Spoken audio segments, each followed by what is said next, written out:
This is the continuation of a walk through Rosedale, one of Canada's richest neighborhoods, and it's Toronto's premier old money neighborhood. It's where all the movers and shakers live. A lot of very wealthy people in this neighborhood. As you can see, the houses are very nice. They aren't huge mansions, but they are mansions, but they just aren't the super huge mansions that you see in more suburban areas, and that's because this is in downtown Toronto. It's the land that's very valuable here. So we're going to take a walk around and check out the houses, and this walk continues all the way across Bloor Street into St. Jamestown, which is one of the poorest neighborhoods in Toronto. So you get to see how side by side two neighborhoods coexist, one rich, one poor. And you get to see the contrast in that.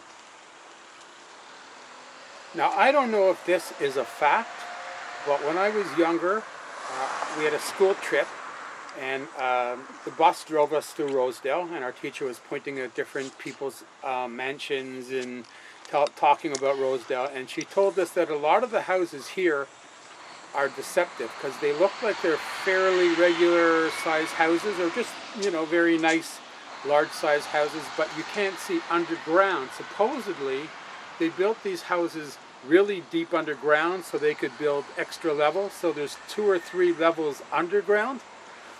One is a basement, and the other is for, you know, rooms for swimming pools and for like exercise rooms and different things. And she told us that when these houses were built, the wealthy people in Toronto wanted to keep their wealth hidden. They didn't want to be ostentatious. They didn't want to show off their wealth. It's kind of like, it's sort of like a British tradition where you underplay your wealth and you don't tell people how wealthy you are. You don't brag about your wealth.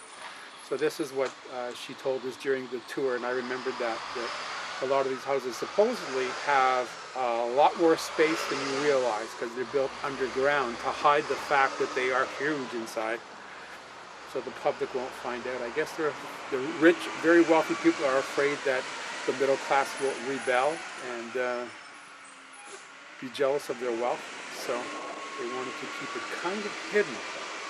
So, although today I think maybe that's changed, because the houses going up in wealthy areas of Toronto now are not hiding their wealth. They're building these huge mega mansions and showing off their wealth, you know, more than people did in the old days. Anyway, I think the houses here are really nice because they're beautiful. They're well built and they just have beautiful design. They aren't as big as they are in the Bridle Path, let's say, where Drake lives, but that's new money. And old money and new money are two completely different mindsets. New money wants to show you how wealthy they are, and they're screaming from the top of the rooftops, like, look at me, this house is rich and lots of bling bling. And old money is all about refinement and understatement and basically keeping your wealth private, keeping everything private, just like the royalty. Everything's under wraps. They don't talk very much about, you know, the inner workings of their lives. So that's basically a Rosedale kind of thing. It's just like old money and keep everything very hush hush. As you see, there's not a lot of huge like gated properties. Everything is fairly open. And one thing I was surprised about is nobody called the police on me. When you go to places like the Bridle Path, the cops show up and always ask you questions like, what are you doing around here? Why are you filming? And also people confront you on the streets. I've noticed in wealthier areas, people will walk up to you and say, why are you filming in this neighborhood? But nobody did that in Rosedale. Nobody's confronted me, or I've never had any incidents in Rosedale like I have had in other neighborhoods of Toronto. Like near Casa Loma, I was confronted there by one of the residents. She came running after me. She was irate. How dare I film on her street? And the Bridle Path, they always call the police on me every time I'm filming in the Bridle Path. How dare you film in this neighborhood? But it is legal to film as long as you're on public property, which the sidewalks are. So I've never had a major problem. Nobody stopped me. They've tried to stop me, but they haven't stopped me. So anyways, this is Rosedale. Check it out.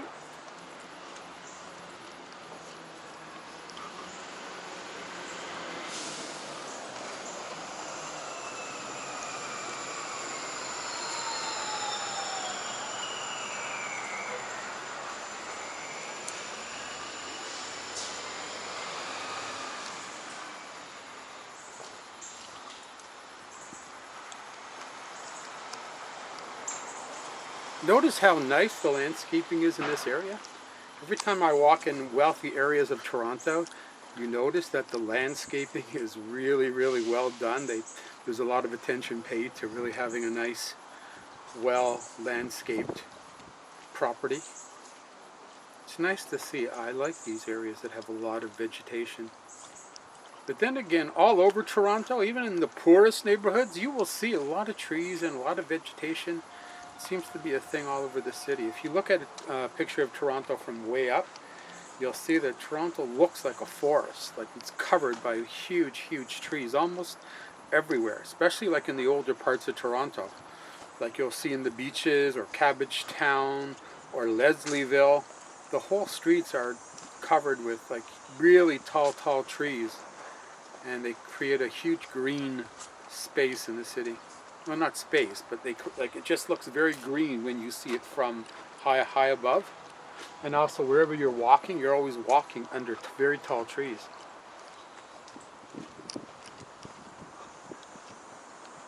Even in ritzy Rosedale, you will see the occasional apartment building. Now, you don't see a lot of apartments here, but you see a few. I have no idea if they're expensive or if they're regularly priced, but I would imagine that they're probably expensive. Although the buildings don't look all that fancy, but I would imagine just because it's in the neighborhood, you know, you get to have a Rosedale address.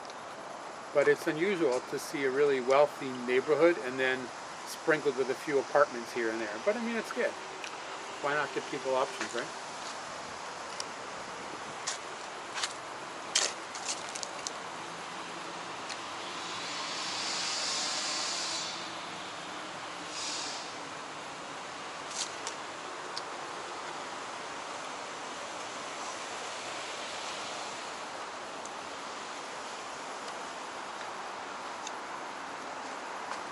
We are now leaving Rosedale, one of Canada's richest neighborhoods, crossing over to St. Jamestown, one of its poorest.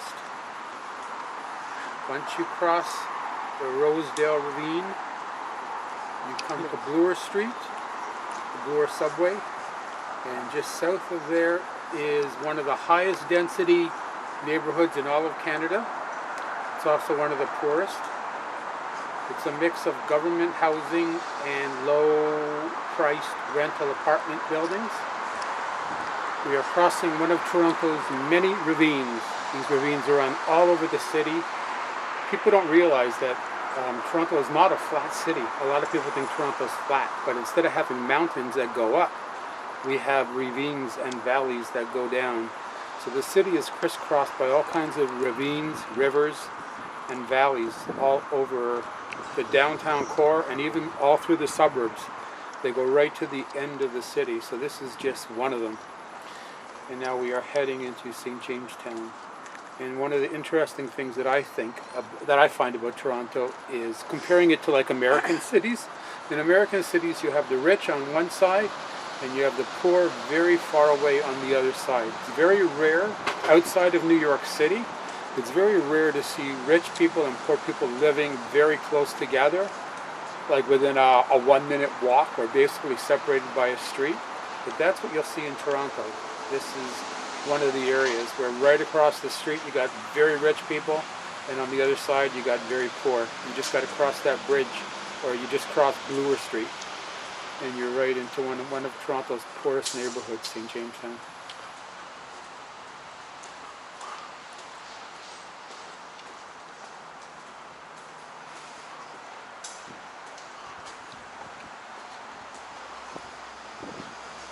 Over here you have the back entrance to the Sherbourne subway station, which runs along Bloor Street and Danforth.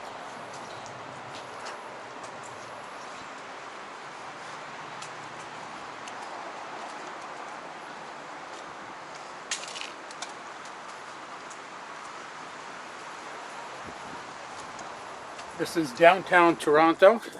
So gentrification is never far behind, and this neighborhood is transitioning. There's all these houses on the side here are all newly renovated. They were all bought by a developer, and this whole neighborhood is basically going to be turned into upscale condos. just east of this area, 2 new towers are going up, 35, 45-story towers. So St. Jamestown will not be a low-income neighborhood anymore, not for long, although the government housing will remain, but they are even planning on building new condos right in St. Jamestown, like in the main core part. Over here you have a restaurant area, including a number of Filipino restaurants. St. Jamestown has a high Filipino population. It's one of the highest in Toronto. These are all moderately priced restaurants, and they're all pretty good, the ones that I've been to.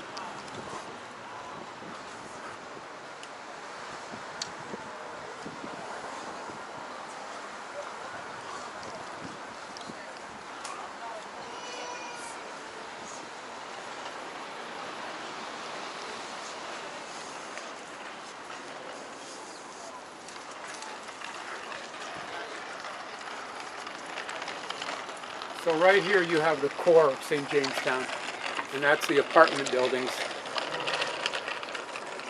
Those large apartment buildings there.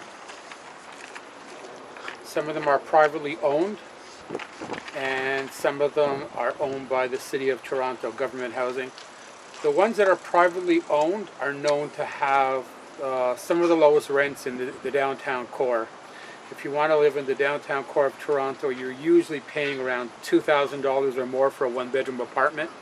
But in St. Jamestown, that's one of the very few places where you can find apartments for $1,500, sometimes $1,200, which in other places might be fairly expensive, but in Toronto, $1,200 now is a steal. If you can get an apartment for like around $1,000, $1,200, that's actually a really good deal. They're very hard to find those. And when you do find those kind of apartments, they have long waiting lists. So the vacancy rate in Toronto is very low. I think it's just over 1% now. And that's the problem, is that any low-priced apartment is going to have a very long waiting list, like sometimes years. I know people that have been on waiting lists for like lower rental apartments, and they've literally had to wait years to get the apartment that they wanted. So St. Jamestown is a place that a lot of people went to when they couldn't afford any other downtown apartment. You go to either St. Jamestown or you go to Parkdale. There's this street in Parkdale that's lined with a lot of apartment buildings, and that also has a high immigrant population. A lot of immigrants want to live in the downtown core, but they don't have a lot of money, so they look for areas that have reasonable rentals. Now, if you want to get into the government housing, that's a whole nother story, because that takes 5-10 years possibly.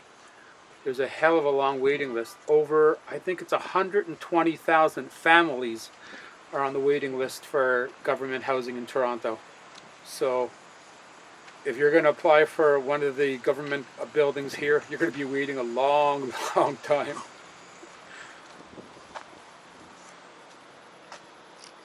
This area is a bit rough, but it's not dangerous or anything.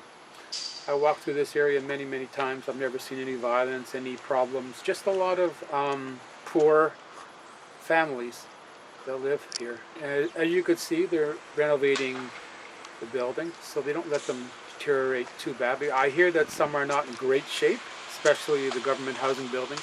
There's been a lot of stories about them not being so good. And there was a big fire here.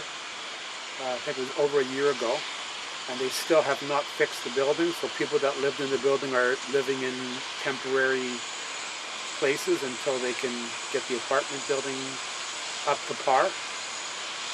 But that's basically the reality of Toronto. If you want to live here, you're going to pay really, really high rents, and if you want a cheap building, they're not going to be the best buildings in the city. They're going to be a little bit run down and not so great.